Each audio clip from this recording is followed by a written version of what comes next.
Okay, for the parrot, you're going to have about 2.5 to 3 inches uninflated. Start at the nozzle end, you're going to form 3 bubbles. The second and third bubble are going to be twisted together.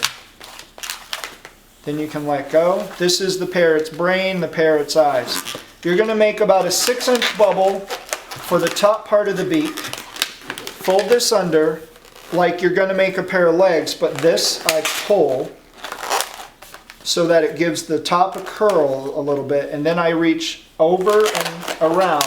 Squeeze this when you twist, and then twist them around together. So you make the parrot's beak. It should have a nice curved shape to it. Then you're going to make the neck of the bird just big enough to get the head off the body. Make what would be the same thing as a pair of legs that are about 4 inches, 5 inches long. Then you're going to do the 3-bubble roll by making another bubble that's the same length as these. So if these are 4 or 5, then that should be 4 or 5. Hold this like a Wii remote.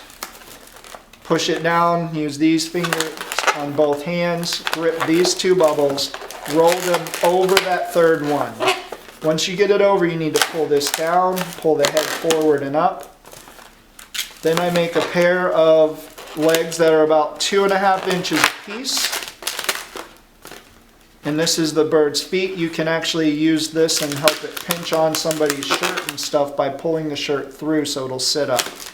Right after the feet, I bend about 1 inch. After that, bend it down so you make the tail. It's more like a toucan than a parrot.